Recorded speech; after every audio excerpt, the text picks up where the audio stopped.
Okay, so Crystal, can you tell me what your initial experience was with your son Kyle when you learned he was starting to use drugs and alcohol? Sure. So Kyle started using at I think about the age of 14, and at first he was just dabbling in marijuana, and I found roller papers in his wallet, and I thought, well, he's just a teenager trying, experimenting. And then progressively it started getting worse, where he would be smoking in the bedroom at night by himself. Um, we found some empty pill bottles that originally he had said he just kept his marijuana in, and progressively it just continued to escalate. He started acting out. He ran away a couple of times. Police were involved. And then little by little, we started counseling at first, and eventually he did go to treatment.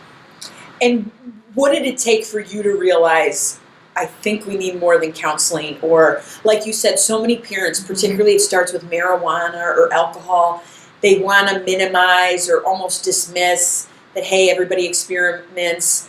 When was the moment you thought, we need to seek help? So he actually went to the ER for cutting, and he was suicidal. When he was first going to counseling, I thought we would wait till the summer vacation to get more help than what we originally thought it was. Counseling wasn't really working. We would go once a week. He didn't care, didn't want to talk, didn't really invest in it at all. So when I actually brought him to the ER, and then he had stayed 5 days in the psych ward at the hospital, and they had recommended treatment, and I was very, very afraid at that point. Was he willing to go at that point? Was it a decision, hey, we're going to do this? Or was that tough to get him in there? Because a lot of parents will say, I understand you're recommending it, but they don't want to go. Absolutely. So what ended up happening was he spent 4 days in the psych ward and still managed to get in trouble in the psych ward. And then they had called me at work, and they said, we're going to recommend residential treatment. And I originally asked, did you talk to Kyle yet? And they said no, and it was a Wednesday, so it happened to be the family night. So I had came, and then we all told him together. And at first he was, I don't need to go to residential. What is this about? So they recommended Rosecrans, and they said, we will let you sleep on it, and we'll actually decide the next day. And you're welcome to have the phone interview if you decide you want to do that during the day. And tomorrow we'll make the actual decision. So he slept on it. I was at work. He did the phone interview during the day. And by the time I showed up Thursday night, he said he was willing to go. So that is unusual, because typically for a teenager, Yes. they will fight, they will buck. Most teenagers do not willingly go to treatment. There is some resistance, and they have all the answers, particularly with your son Kyle. There was a crisis. There was a suicide attempt or the cutting, and oftentimes when that crisis dissipates, you hear all the promises. I'll never do it again. I've learned my lesson. And a lot of times families will leave and not follow up on what that recommendation was. In this case, the hospital was recommending residential. And luckily for you, your son agreed. Absolutely. Were you in agreement, or did you as a parent feel like, is this necessary? Or how did you feel sending your son to rehab? Oh boy, how did I feel? Frightened, very, very unsure of kind of what was going on. I had no background in this, so even I didn't even know Rosecrans existed or what it was. So at this point, I was so afraid, and I knew I didn't want to bring him home. So I knew he was unsafe to come home with me. I had to go to work. I didn't know what exactly we were dealing with as far as mental health and the substance use, and I knew that the drugs had kind of gotten out of control, more so than I can take care of. He was, at this point, turning off his phone, leaving the house, couldn't find him. Sometimes he would show up at midnight. And so I just knew if he comes home, we're just going to continue that cycle. So I did know we needed something. I just wasn't 100% what it was. So when they recommended, it was more like I think we both had felt, let's see what this is and where it goes and what happens. And how was that experience for you? Did Kyle buy into recovery at that time? Did it take a couple of times? What was the outcome from that initial residential treatment with Kyle? So as far as buying into recovery, he did a lot of ups and downs. So he ended up doing 50-some days in inpatient treatment, and then he actually went to Hillman House, which is the recovery home through Rosecrans for adolescents.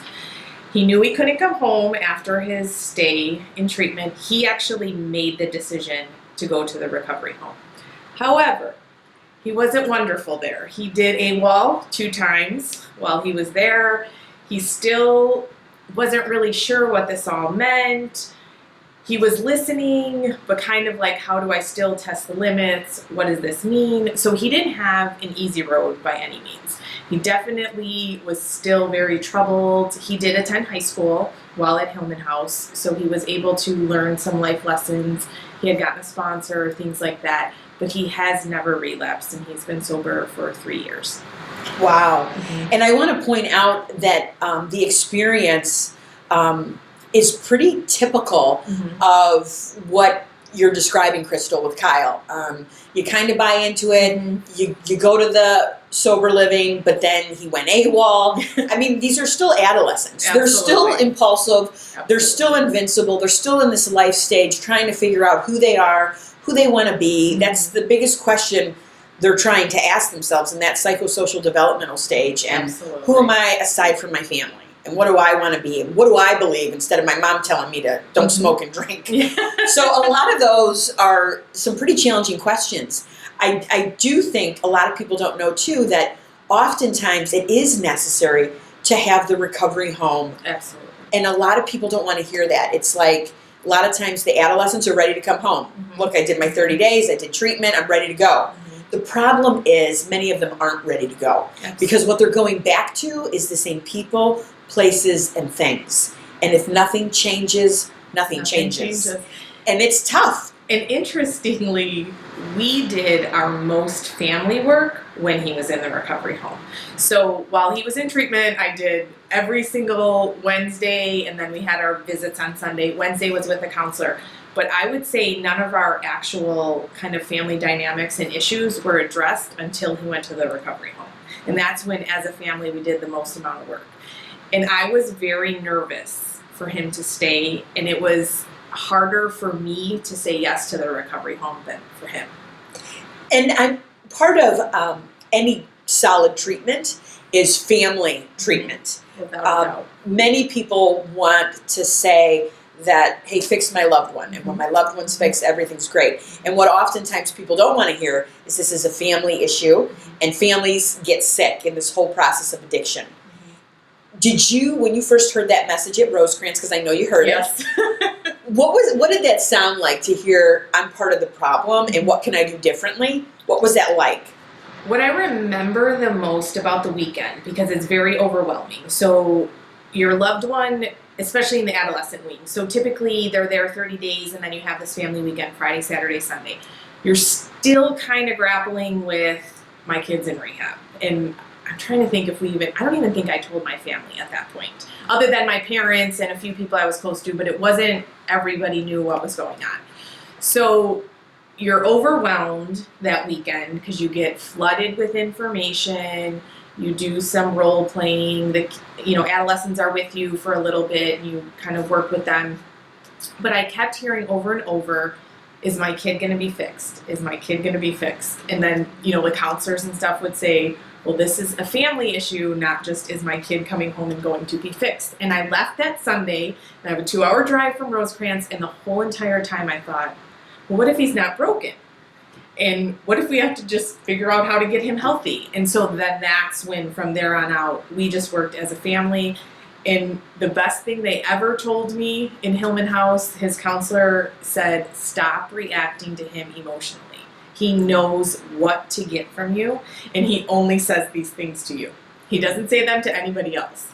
And so that took me a while as well. I didn't learn that one overnight. But little by little, I started setting my boundaries, and he would call and he would say, I'm thinking about drugs, or I had a dream, or this or that. And usually I would try to fix, like, okay, so what do we need to do? And, what can I do? And is there something I can help you with?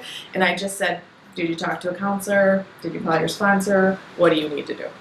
And as that progressed, he learned how to deal. And that's one of the toughest things. Mhm. In families, the chief enabler is typically a parent Yep. or a spouse. It's the person closest. Mhm. And you better believe the person with the addiction knows who that person is and knows how to hone in on them. And when you talk about the emotional manipulation, Yep. it's guilt, fear, hope, and sympathy. Yes. And they can push those buttons, particularly guilt and fear in a mother's heart. You can push those buttons and she's going to react emotionally. Yeah. And when you can start to detach from that and recognize it and not react, then they know the dance has changed. Yes. And they don't know what the next move is. And so we talk often about, again, that serenity prayer. God grant me the serenity to accept the things I cannot change, which is Kyle. Yep. And how he's going to behave and how he's going to react and what he's going to say. The courage to change the things that I can, how I'm going to respond, and the wisdom to know the difference. And once you start to figure that out, your loved one starts to figure out, hey, she's not responding the same way. This dance has changed. Yep. And that's really where your power is, and that's really where you want to put your energy in focusing on what you can control, which is yourself, Right. how you're going to respond, how you're going to feel, the boundaries you're going to set up, etc. So what else did you find helpful? I know it started in that initial family weekend, Mhm. and you said it progressed through the continued family counseling. And I do want to say this. Treatment doesn't fix No. everything. No. It is the first step in probably a lifelong process of recovery for your loved one. Yes. And family dynamics being checked periodically. Am I doing too much? Am I enabling? Whatever. Am I buying into some of this BS? Whatever the case may be. What else did you find helpful to you during this time? Well, I think as a mom, some of it is just naturally difficult for us. So the idea that I can't take care of my son anymore, and what does that kind of mean, and setting these boundaries, and they kept telling me to detach, which I had no idea even what that meant, detach, what. So as we kind of got our counseling together, it was learning that I can actually say no. He may actually get upset with me, but we're still going to be mother and son. And I could still do this lovingly, and if you would like to call and talk, great, I'm here for you. You can call anytime. And when I could do something that was helpful and beneficial for him that he couldn't do for himself. So when I learned that he had to do some things for himself, that was very helpful to me. And the idea that I'm not just not doing something for my kid because he's a bad kid. And I think that was a big issue for me. I didn't want him to feel bad. I didn't want to label him a certain thing. So it was very hard in the beginning. Because at Hillman House, so you get to visit on Sundays, and I would go visit, and then we would go to the mall, and we would buy things. And then his counselor said, stop buying him things every Sunday you come here. And I was like, what? So it was learning that we could do other things. And interestingly, when they said stop buying him things, we learned how to do other events as opposed to just going to the mall. So then we had to kind of learn each other again what is fun, because we hadn't had fun together in a really long time. Mostly we were fighting. I did everything when he was actively using. Punish it out of him, love it out of him. If I just give him everything and make everything so happy in the household, why would he ever want to do drugs? So also learning it wasn't about me. It wasn't about the family. It wasn't about the house was bad. It was really Kyle was sick. Right. And you said Kyle has been 5 years sober now? 3. 3 years sober. Okay. And how does his life look now in comparison to then? So he is living on his own. Well, he does have a roommate. He works full time at a pet store, and he is in school applying to a vet tech program. He attends 12-step meetings, he's involved, he goes to speak, he goes back to Rosecrans, he goes back to Hillman House, he does a couple hospitals in the area, so he definitely is very, very involved. He has young people support, so finding kids his own age. When he originally came home, so he had been gone a total of 10 months, so when he came home the first 2 weeks, I drove him to and from meetings. He did it 90 and 90, so 90 meetings in 90 days. I drove him for 2 weeks, and then he learned how to ask for rides, and he got rides, and I never drove him again. And he did not have a car or a license for about a year after he came home. Wow.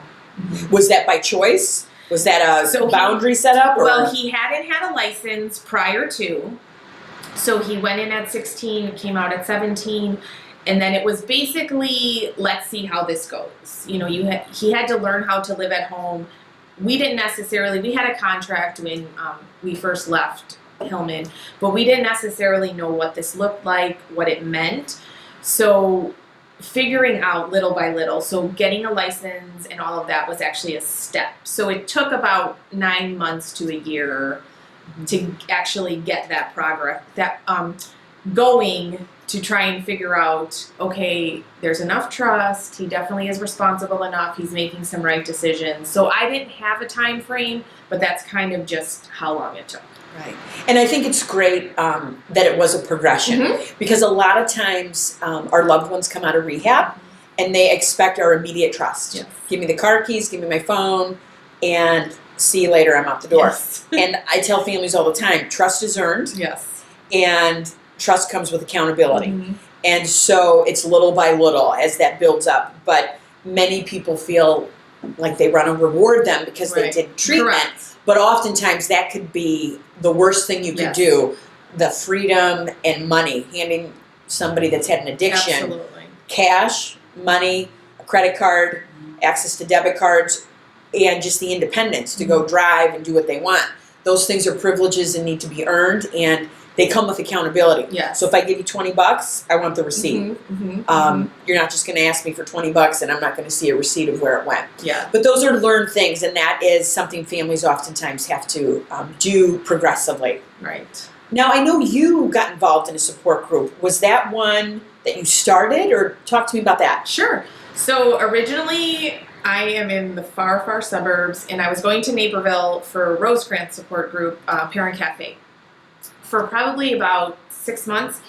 And what ended up happening was I have also a 16-year-old now, so he was a little bit younger at the time. So it would take me 45 minutes to drive there, hour and 15 for the support group, and then 45 minutes to drive home. And there were really no resources by me. So I started a support group out in Minooka, Illinois, and basically that's been running now for May will be 2 years, and it's going great, and families have somewhere to go now, and we have speakers come in, sometimes counselors, sometimes individuals in recovery, so other parents can hear some hope and that they do recover, because that can be very challenging when your loved one is in addiction. You have no idea what recovery looks like. You just know what addiction looks like. So that's been going wonderful. Yeah. And what is the name of that again? Serenity Steps. And I think it's great that you said, Rosecrans does have Parent Cafe in Naperville, but it's not accessible to everybody. And like you said, we're all doing life. Yes. We're working, we're raising kids, we're making meals. And that you started one in the south suburbs, that's huge. And would you say that that was a big key for you in those initial, you said you did the Parent Cafe support group, that initial 6 months. Was that helpful? Was that vital? Absolutely. So I started going to the support group before he came home, because it was one thing when he was away and I didn't have to make the decisions. Someone at Hillman House made the decisions for me, and they were checking on him and they were making sure he was accountable. So I started going before he came home because I thought, oh shoot, I'm not really sure what the boundaries are, what's going to be a good idea, what's going to be a bad idea when he does come home. So it was uncharted territory that I really wasn't sure of, and it was extremely helpful. There were some moms in there that their kids had relapsed, and so then you get to talk to other people and see what they have tried, what has worked, what doesn't work. And not everybody's the same, and it doesn't work for every family, obviously, but it was really insightful to see other individuals going through this and kind of what they've done. Looking back, is there anything you wish you would have known then that you know now? Oh, sure. Anything stand out? Yeah, I wish I would have done it a little sooner. But I would say for me personally, getting educated was my biggest savior. Also the fact that I didn't even know so much about school, which I think is a huge thing for a lot of parents when their kids are in high school. So for instance, when they said when he was in the psych ward, he has to go, recommending residential, I thought, well, how is he going to go to school? And then finding out he can go to Rosecrans, he could stay in his homeschool and they will transfer that lessons and he will be able to do his work. And then when he decided to go to the recovery home, we obviously made the decision to switch his school because it was for, you know, all of junior year. But knowing a piece that there is actually resources out there, I wish I would have known. So there are recovery high schools in some states. There's collegiate recovery, because I also thought he can never go to school. That's it, he can never go away to college. You know, how would he ever do that? So the fact that there's resources available and there is help and so many good programs do exist, I had no idea, especially for an adolescent. I mean, I think I just thought, as an adult, if you go to rehab and then you come back to your life and hopefully you do well. But the fact that there are a lot of programs out there, I wish I would have known sooner. That's an excellent point that you bring up, because many parents will say their initial thought is school. You can't pull my kid out of school for 30 days to 50 days. And a lot of people don't know what you just said. Rosecrans has a full on-site school, and we work with your homeschool because we don't want your kid to miss their education either. And so half of that treatment day from 8 to noon is school, and the other half is treatment and processing. And a lot of parents, I think our initial thinking is right. We want them to have a diploma. We don't want them to miss college. But I always try to tell families first things first. Yes. And first thing, your mental health will always trump education, a job, money, because if you don't have your mental health, you don't have anything, really. Yes. And addiction takes lives. Yes. And so if your loved one isn't alive, it's not going to matter if they have a high school diploma or if they took that job that they were offered or college. And oftentimes it's out of our best intentions. We don't want them to get behind, but we sometimes lose sight of what's most important. Absolutely. And so I'm constantly telling families first things first. And the first thing is always your loved one's sobriety, recovery, and mental health. Yes. Because if they don't have that, they're going to lose college, they're going to lose high school, they're going to lose the job anyway. Yes. And it takes time to build that foundation. And I think it's interesting that you said it was harder for you to see your son go to Hillman House than maybe even him. A lot of moms will say that. I want my baby home. I wanted him home. I want my baby home. No doubt about it. So talk to me a little bit about that as a mom. Well, I remember he was afraid to bring it up, so he brought it up over the phone. And I just thought, we'll talk about that later. Another time. That's not happening. So then he brought it up in session on Wednesday with his primary counselor when he was in treatment. And I remember leaving the session. Well, I'm going to get on the phone with that counselor because there's no way he's going to recovery home and not coming home.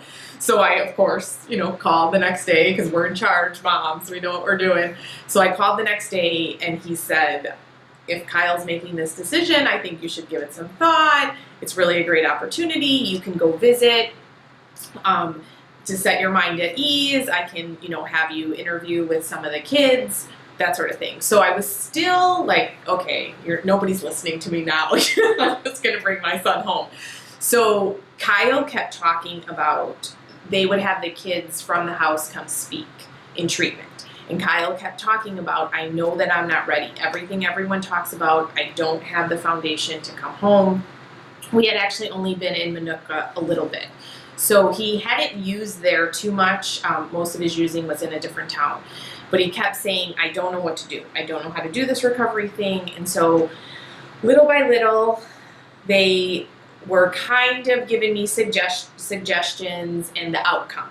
They kept going back to the long-term care and the outcome for sobriety to stay without relapse. So the way it worked out, I hadn't made a decision in my head and heart yet. And they called and said, there's an opening, he can go tomorrow. And I thought, oh, well, it's out of my hands at this point. So I did a little grace and faith, and he did wonderful. Well, I think it's so interesting that oftentimes families can sabotage their loved one's treatment. And again, unknowingly, yes, not consciously, they love them, they want them home. It's common, but it's interesting to me that a lot of times we will go seek medical help when our kids are sick. And if that doctor says he needs a medicine or he needs to stay home or check his temp, we follow that to a T. But when it comes to mental health and addiction, somehow it's easier to dismiss sometimes the recommendations. And I can't tell you enough that it's really important that you follow the recommendations of the professionals, because oftentimes we do get blinded by our emotions.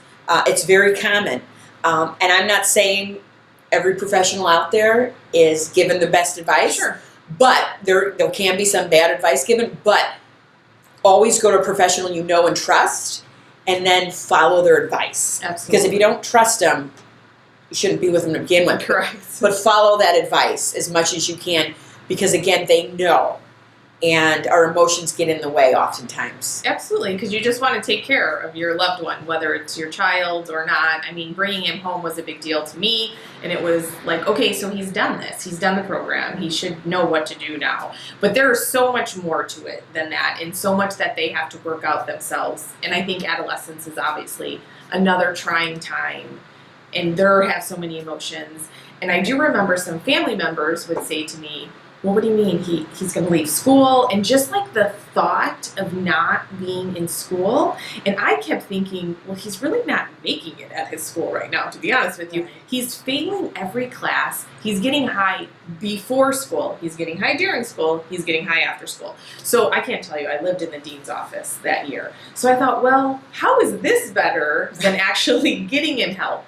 And then there was one point we had to take some money from his college fund, and everybody kept saying, oh my goodness, oh my goodness. And I thought, well, if he's actively using an addiction, he's not going to college. Right. So that college fund is useless. Right. And I was way more concerned with keeping him alive. Right. And I just continued to get educated, continued to talk to professionals, seek help, do my own education. I read everything known to man for 2 years. So that was very helpful as well. Well, and that's why sometimes the voice of friends and families in our ears, like, well, they had to go to college. Like you said, first things first. Yes. And sometimes it's hard not to feel some of that pressure on some of those comments and to feel judged or criticized. But you really, that's where I think it's really important to take care of yourself, whether that's through professional counseling or through support groups of people that get it and have been there, and to kind of tune out the people that probably don't know what they're talking about because they haven't lived through what you've lived through. Well, that's just it. Nobody was living our life. I kept thinking initially, nobody's coming home with me. Nobody knows the hell we're going through. Nobody knows the fact that sometimes I have to call the police to find my kid. I've been to the ER twice with him when he ran away. So both times I called the police because that was something I would say, I'm going to do. I'm going to call the police if you run away. And that was probably one thing I knew when I say something, I have to stick to it. So I was good at that, not all the time. So I would call the police because I was trying to send this message at the time. And they would pick him up, and both times he was extremely, extremely high, and they felt that he needed to go to the ER. And so when family or friends would say something to me, I would think, well, you have no idea. You're not living this. You know, you haven't had 2 nights in the ER wondering if, you know, your kid's going to make it or not. So I kind of just chose to make the decision on my own at that point without anybody's input, so to speak. Is there any final advice that you would offer a family that's in that initial stage, might be watching this online at home, in the brink or the thick of the chaos, that you could offer them right now? I would say reach out for help. If you have any kind of gut instinct or worried about something, unsure if this is experimenting, going beyond, look at your family history, and don't be afraid to ask for help. And there's such a stigma that comes along with it, which is why I think a lot of us don't want to say anything. And as I said earlier, I did not tell my whole family initially, but eventually it just is. You know, this is Kyle, and he has a mental illness, and this is how we deal with it. So I would say if you have any thoughts at all, or you're questioning something, or you're unsure what this all means, seek out help.